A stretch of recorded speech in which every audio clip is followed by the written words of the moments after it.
आज तक लालू जी जेल में हैं। तो घोटाले की बात अगर आप कर रहे हैं तो आपको ये भी मानना होगा कि बहुत बड़ा घोटाला आपके आरजेडी में भी हुआ था। उस समय जो चारा घोटाला हुआ था वो चूँकि कुछ अफसर लोग जो थे ऑफिसर, उनके लापरवाही की वजह से हुआ। शिक्षा जगत का हालत तो अभी काफ़ी ज़्यादा ख़राब है। जो भी नियोजित खराब तो तब भी थी, पिछले 15 साल में इससे भी बुरा था। देखिए, जब खराब थी तो अगर नीतीश सरकार आई तो उनको तो अच्छा करना चाहिए था।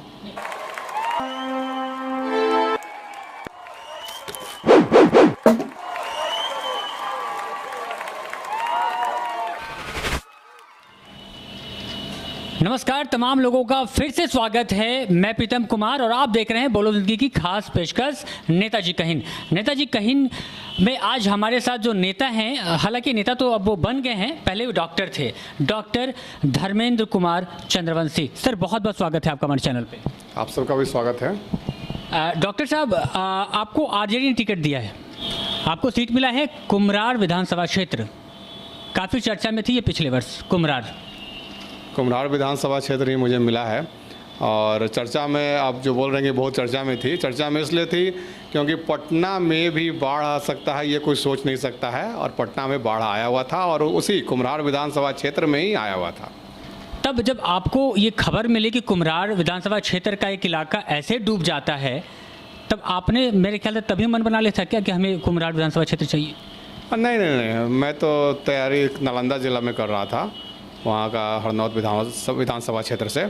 लेकिन मेरा सामाजिक कार्य पटना में, चूँकि मेरा अपना दांत का और आँख का हॉस्पिटल है, तो पटना के सभी तमाम क्षेत्रों में सामाजिक कार्य करता रहता हूँ। उसमें कुम्हरार विधानसभा क्षेत्र भी है, बांकीपुर विधानसभा क्षेत्र भी है, दीघा विधानसभा क्षेत्र भी है।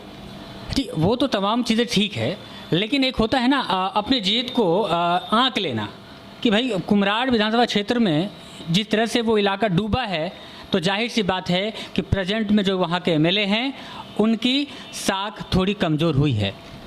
हाँ, ये है कि जब पिछले साल दुर्गा पूजा के आसपास में वहाँ पे बाढ़ आया हुआ था और देखकर काफ़ी आश्चर्य हो रहा था कि पटना के जो सबसे पॉश इलाका है वो पूरा डूबा हुआ है, लोग घरों में कैद हैं। जो हमारे उप मुख्यमंत्री हैं सुशील कुमार मोदी जी, जब वो घर में कैद हो गए और उनको घर से निकालने के लिए पटना के डीएम जो रवि जी हैं उनको जाना पड़ा और तब वो घर से बाहर निकल सके। तो उससे ये पता चला कि यहाँ के जो स्थानीय जनप्रतिनिधि हैं अरुण सिन्हा जी, वो कोई भी अपना काम अच्छे से नहीं किए हैं। जो भी उनको दायित्व जनता ने दिया था उसका निर्वहन उन्होंने अच्छा से नहीं किया, तभी तो ऐसा हुआ। तब तो मतलब ये आपके लिए आसान हुआ ना जीत? अब तो आसान लगता है आपको जीत? आसान तो नहीं है, लेकिन ये है कि वहाँ के जनता का समर्थन ज़्यादा मिल रहा है। बाकी आपके क्षेत्र में जो महेंद्रू साइड का जो इलाका आता है, वहाँ भी लोग अक्सर पानी की किल्लतों से हमेशा उनका सामना रहा है। जैसे आप सुने होंगे कि ग्रामीण क्षेत्रों में सुखाड़ आ गया, तो यहाँ पटना या बाढ़ आ गया, तो यहाँ पटना का जो पॉश इलाका है कुम्हरार विधानसभा क्षेत्र, वहाँ एक तरफ बाढ़ आता है तो एक तरफ पानी मिलता नहीं है पीने को। उन्हें ये प्राकृतिक विडंबना नहीं है, ये वहाँ के स्थानीय जनप्रतिनिधि अरुण सिन्हा जी के द्वारा बनाया हुआ है ये चीज़ है। क्योंकि वो ध्यान नहीं देते हैं, जो भी बिहार सरकार की योजना है, जल नल योजना या केंद्र सरकार की जो योजना है, उसको वो धरातल पे लाते नहीं हैं। चलिए, ये तो होगी पुरानी बात। ये पुराना जो है वो ग्राफ है कि अब कैसे किसकी राजनीति होगी। अब मैं आता हूँ नए मुद्दों पर। अब आप जो कुम्हरार विधानसभा क्षेत्र में उतर रहे हैं आरजेडी के टिकट के साथ, तो आप जनता के बीच अपने लिए क्या मांगेंगे? जनता के बीच जनता का प्यार मांगूंगा, समर्थन मांगूंगा, और मैं उनसे ये वादा करना चाहता हूं कि चूँकि हमारे जो मुख्यमंत्री पद के दावेदार हैं माननीय श्री तेजस्वी जी, उन्होंने भी कहा है कि अगर सरकार हमारी बनी तो पहले कैबिनेट में ही 10 लाख लोगों को सरकारी नौकरियां दी जाएगी। तो मेरा ऐसा सोच है कि कुम्हरार विधानसभा क्षेत्र के लोगों को अधिक से अधिक रोजगार मिले। लेकिन आपने जो कहा कि आपके जो भावी मुख्यमंत्री उम्मीदवार हैं माननीय तेजस्वी जी, तो तेजस्वी जी ने ये कह तो दिया कि 10 लाख रोजगार दें। जनता क्यों भरोसा करेगी? हम क्यों भरोसा करेंगे? कोई भी क्यों भरोसा करेगी? आपको तो 15 साल मिला ना, उस 15 साल में आपने क्या किया कि फिर से आप भरोसा दे रहे हैं? कैसे मान लें, कैसे विश्वास करें? नहीं तो आप विश्वास तो करना पड़ेगा, क्योंकि अभी जो 15 साल जो माननीय मुख्यमंत्री नीतीश कुमार का जी का है, इसमें उन्होंने रोजगार देने का कार्य नहीं किया। अभी कोरोना काल में भी जो WHO का गाइडलाइन था कि किसी भी नौकरी पेशा व्यक्ति को, चाहे वो प्राइवेट नौकरी कर रहा हो या सरकारी, उनको नौकरी से नहीं निकालना है। लेकिन आप देख लीजिए कितने सारे प्राइवेट इंस्टीट्यूट में कितने सारे लोगों को निकाल दिया गया और सरकार देखती रह गई। सरकार को उनके लिए कार्रवाई करना चाहिए था, लेकिन ऐसा नहीं हुआ। और पिछले 15 वर्षों में नीतीश सरकार ने बेरोजगारों को रोज़गार देने का काम तो किया ही नहीं है। जहाँ तक हो सकता है कि जो रोज़गार में थे उनको बेरोजगार कर दिया गया। और उसके बैक में चले जाइए पिछले 15 साल, तो उस समय का अगर डिटेल आप निकालिएगा तो ऐसा लगेगा कि नहीं, उस समय रोज़गार ज़्यादा मिला था लोगों को। जनसंख्या भी तो कम थी ना, युवाओं की जनसंख्या बड़ी है। हाँ, तो अब तो जनसंख्या बढ़ी तो हमारे तेजस्वी जी बोल ही रहे हैं कि 10 लाख लोगों को रोज़गार देंगे। बोल देना, वादे करना तो अलग बात हो गया ना। 15 लाख अकाउंट में अब तक नहीं आया किसी का, वो वादे अलग चीज़ है। तब तो वही बात होगी, आप भी वादा वो भी वादा। यही तो फ़र्क है ना माननीय प्रधानमंत्री नरेंद्र मोदी जी में और हमारे तेजस्वी जी में, कि इन्होंने जब वादा किया है तो उसको पूरा करेंगे। तेजस्वी जी काफ़ी ज़्यादा ध्यान दे रहे हैं। जो भी टिकटार्थी हैं उनको उम्मीदवार बनाने से पहले 7 सदस्यीय टीम है हमारे पार्टी का। वो टीम सर्वे करवाती है। अगर मैंने कुम्हार विधानसभा क्षेत्र के लिए अगर दावेदारी पेश किया है तो वहाँ के लोगों से सर्वे करवाया जाएगा, उसके बाद ही टिकट मिलता है। लेकिन एक तो सिटिंग सीट थी ना आपकी फुलवारी शरीफ की, वो सिटिंग सीट थी। 25 वर्षों से वहाँ पर साम्राज्यक जो है लगातार विधायक बनते रहे हैं, आरजेडी से भी और बाद में जब वो जेडीयू में आए उससे भी। तो फिर ऐसी स्थिति में उनका वो सीट माले को दे देना, क्या लगता है आपको? और देखिए, गठबंधन में तो जो मुख्यमंत्री पद के दावेदार रहते हैं उनका भी सीट चला जाता है, सीट चेंज करना पड़ जाता है। तो गठबंधन की राजनीति है तो उसमें बहुत सारी मजबूरियां होती हैं, तो ये कोई बहुत बड़ी बात नहीं है। आपको खासकर आपका जो है वो जनता के बीच रहकर, जनता से मिलजुल कर जो काम करने का अनुभव रहा है, शायद वो हरनौत में आपने बहुत कुछ ऐसा किया भी है। हाँ, पूरे बिहार में, चूँकि सामाजिक क्षेत्र में मैं 17 सालों से सक्रिय था, तो पूरे बिहार में सामाजिक कार्य चलता रहा। पटना के साथ साथ चूँकि नालंदा ज़िला के लोगों का सपोर्ट मुझे बराबर बहुत ज़्यादा मिलता रहा, इसलिए वहाँ से ज़्यादा लगाव है। चलिए, तो एक चीज़ और मैं आपसे चाहूँ, शिक्षा जगत का जो हाल है बिहार का, आपको क्या लगता है?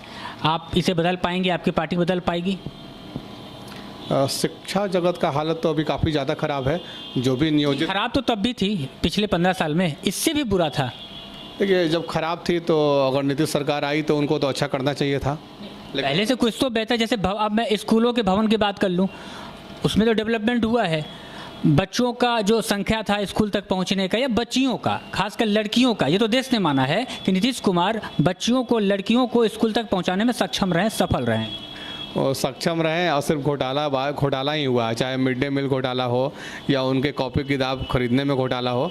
सिर्फ घोटालों का वो जनक रहा इनका नया बिल्डिंग बनाना या लड़कियों को स्कूल पहुंचाना, कि साइकिल घोटाला हो, मैंने हर चीज़ में उसमें घोटाला ही किया। देखिए, आप अगर मेरे साथ अगर बात करने पे कह देंगे दर्शकों के सामने कि अगर उनके ये शासनकाल में घोटाला होता है, तो आप ये कह रहे हैं कार्रवाई नहीं दिखती है। कार्रवाई दिखती है आरजेडी के चारा घोटाले में। आज तक लालू जी जेल में हैं, तो घोटाले की बात अगर आप कर रहे हैं तो आपको ये भी मानना होगा कि बहुत बड़ा घोटाला आपके आरजेडी में भी हुआ था। उस समय जो चारा घोटाला हुआ था वो चूँकि कुछ अफसर लोग जो थे, ऑफिसर, उनके लापरवाही की वजह से हुआ। और उसके बाद जो सरकार आई, नीतीश सरकार, उन्होंने लालू जी को फंसाने का काम किया। नीतीश गवर्नमेंट से पहले भी उनको कई बार नोटिस जा चुका है, कांग्रेस शासन काल में भी जा चुका है। नोटिस ज़रूर गया था, लेकिन फंसाने का काम इनके सरकार में ज़्यादा हुआ। अगर ऐसा बात है कि अगर नीतीश कुमार ने इनको फंसाया गवर्नमेंट में आते ही, तो फिर उसके बाद अभी हाल फिलहाल उनके साथ लालू जी ने गठबंधन क्यों कर लिया? चूँकि नीतीश कुमार जी ही चलकर आए थे लालू जी के पास और उन्होंने माफ़ी मांगा था और उन्होंने बहुत ज़्यादा पुराने अपने दोस्ती का हवाला देकर निवेदन किया। इसलिए लालू जी शुरू से ही ऐसे रहे हैं कि पुराने लोगों को काफ़ी पसंद करते हैं और वो बहुत जल्दी किसी को ही माफ़ कर देते हैं, और इसी वजह से उन्होंने माफ़ कर दिया और गठबंधन बना भी, सरकार कुछ महीनों चली भी। लेकिन फिर नीतीश कुमार जी ने क्या किया, वो सभी लोग उनको बिहार में इसीलिए पलटू चाचा के नाम से जाने जाते हैं। वो कि कब वो पलट जाएंगे, अभी भी कब वो बीजेपी को छोड़ देंगे, कोई उसका ठिकाना नहीं है। चलिए, आपको लगता है लालू जी के बिना बिहार में राजनीति करना, खासकर आरजेडी के लिए, कितना सफल हो सकेंगे? तो ये तो गलत, ऐसा आप जो क्वेश्चन किए हैं ये बिल्कुल गलत है। लालू जी तो हमेशा सभी के दिलों में हैं, वो एक विचारधारा हैं। वो ज़रूर उनको बीजेपी ने, जेडीयू ने मिलकर उनको जेल में बंद कर रखा है, लेकिन उनके विचार नहीं, आप ये आरोप कैसे लगा सकते हैं? कोर्ट का भी तो कोई ये होता है ना, उन्हें सज़ा कोर्ट दे रही है, नीतीश कुमार तो सज़ा नहीं दे रहे हैं। जो सज़ा दे रही है वो सीबीआई कोर्ट दे रही है, और सीबीआई पूरा केंद्र सरकार के अंडर में रहती है। मतलब जब आप यूपी में जब आप समर्थन में थे तो इसका मतलब तब सीबीआई आपके अंदर थी? ये नहीं, लेकिन अभी जो है केंद्र सरकार सीबीआई के ऊपर काफ़ी ज़्यादा हावी है। आप देख लीजिए, कुछ दिन पहले कोलकाता में भी ममता बनर्जी जी के ऊपर सीबीआई वालों को उनके पीछे लगा दिया गया था। जहाँ भी कहीं इस तरह की राजनीतिक दुश्मनी रहती है तो बीजेपी वाले उसको सीबीआई का गलत इस्तेमाल करते हैं। उसी गलत इस्तेमाल करके अभी लालू जी को बेल भी नहीं दिया जा रहा है, जबकि नियम है कि जो 50% सज़ा पूरा कर चुका है उनको बेल दे दिया जाए, लेकिन नहीं दिया जा रहा। चूँकि चुनाव है अभी, उनको बीजेपी जेडीयू को डर लगता है कि अगर वो जेल से बाहर आ जाएंगे तो बहुत ज़्यादा फ़ायदा आरजेडी को मिलेगा। लेकिन मैं बीजेपी या जेडीयू वालों को बताना चाहता हूं कि वो लालू जी जहां भी कहीं रहें, उनकी विचार सभी लोगों के बीच में है और उनका आशीर्वाद भी सभी लोगों के साथ है। उनके बाहर रहने या ना रहने से बहुत ज़्यादा फर्क नहीं पड़ने वाला है। तेज प्रताप को वो स्पेस नहीं मिल पा रहा है पार्टी में जो मिलना चाहिए, जिनके वो हकदार हैं। ऐसा नहीं है, दोनों भाइयों के बीच में बहुत ही अच्छा सामंजस्य है, और जो हमारे राष्ट्रीय अध्यक्ष हैं लालू प्रसाद यादव जी और पूर्व मुख्यमंत्री श्री राबड़ी देवी जी, उन लोग आपस में मिलकर इन लोग दोनों के बीच में अच्छा जो भी हो सकता है वो रखते हैं, और दोनों मिलकर ही निर्णय लेते हैं। जो तेजस्वी जी हैं या तेज प्रताप जी, और राष्ट्रीय अध्यक्ष लालू जी और पूर्व मुख्यमंत्री श्री राबड़ी देवी जी, चारों मिलकर ही कोई निर्णय लेते हैं। राबड़ी देवी जी दिखते नहीं हैं, अब नहीं दिखते हैं। ऐसा लगता है कि सारा जो है तो सारे जो कमान है वो सिर्फ तेजस्वी यादव में ही है। जैसा मैंने कहा, तेज प्रताप भी अब नहीं दिखते, बहुत राबड़ी देवी तो दिख ही नहीं रही है। कहाँ गए राबड़ी? ना ऐसा नहीं है, राबड़ी देवी जी भी बराबर दिख रही हैं मीडिया में।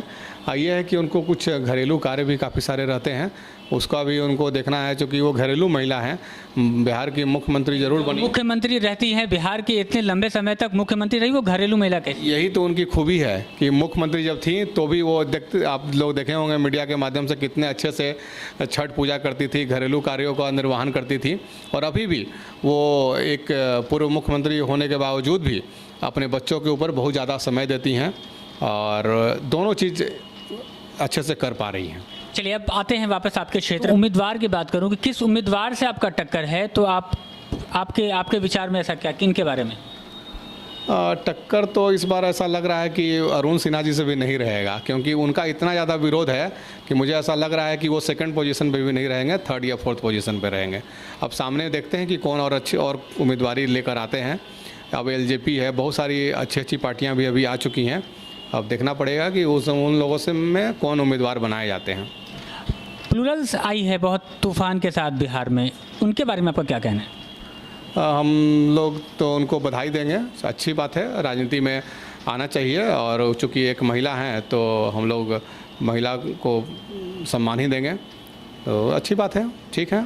आपके पुराने साथी, आपके पार्टी के पुराने साथी रहे हैं लोजपा भले ही आज अलग है किसी और गठबंधन में, लेकिन आपके बहुत पुराने साथी हैं वो। अगर वो हाथ मिला ले चुनाव के बाद, या अगर वैसा गणित हो तो उसमें अगर साथ आना चाहे, तो आपको क्या ये बढ़िया होगा या अच्छा होगा आपके पार्टी के लिए, या बुरा होगा आगे भविष्य के लिए? एलजेपी के जो राष्ट्रीय अध्यक्ष हैं अभी, वो एक उभरते हुए राजनीतिक हैं, और हम लोग सब उनके लिए अच्छी कामना करते हैं, शुभकामना देते हैं उनको। उन्होंने जो साहस भरा काम किया है, कार्य किया है, चिराग पासवान जी, वो पूरे बिहार में सब लोग सराहना कर रहे हैं, और हम लोग भी उनके साथ हैं। कभी ऐसी ज़रूरत पड़ी तो उनका साथ दे भी सकते हैं, उनका साथ ले भी सकते हैं। चलिए, बहुत बहुत धन्यवाद हमारे साथ बातचीत करने के लिए। तो डॉक्टर साहब ने जो कुछ भी कहा वो आप सुन लीजिएगा, क्योंकि 5 वर्ष के बाद इनसे भी हिसाब लेना है, चूँकि इन्होंने खुद को जीता हुआ उम्मीदवार घोषित कर दिया है। मैं सही कह रहा हूँ? आप तो जीते हुए उम्मीदवार हो गए। ना ऐसा नहीं है, टक्कर ही नहीं है तो फिर आप जीत गए। नहीं, टक्कर होगी, लेकिन आपने जो कह रहा था कि किससे टक्कर है, तो मैं ये नहीं मानता हूँ कि वहाँ पे मेरी टक्कर बीजेपी के उम्मीदवार से है। उन्होंने तो 15 साल में कुछ काम किया ही नहीं, तो उनसे क्या टक्कर है? कोई जो नए उम्मीदवार आएंगे हो सकता है उनसे टक्कर हो जाए। 2020 की राजनीति है, 15 वर्ष बनाम 15 वर्ष ही है। यहाँ पर दोनों 15 वर्ष लोगों ने देख लिया है। अब देखना है कि 15 के बाद अब 16वां जो वर्ष होगा किनको मौका मिलता है। बहुत बहुत धन्यवाद हमारे साथ बातचीत करने के लिए। चलिए फिर मिलते हैं किसी और क्षेत्र में, किसी और विधानसभा क्षेत्र में, किसी और नेताजी की बातों को हम सुनते हैं। तब तक के लिए नमस्कार।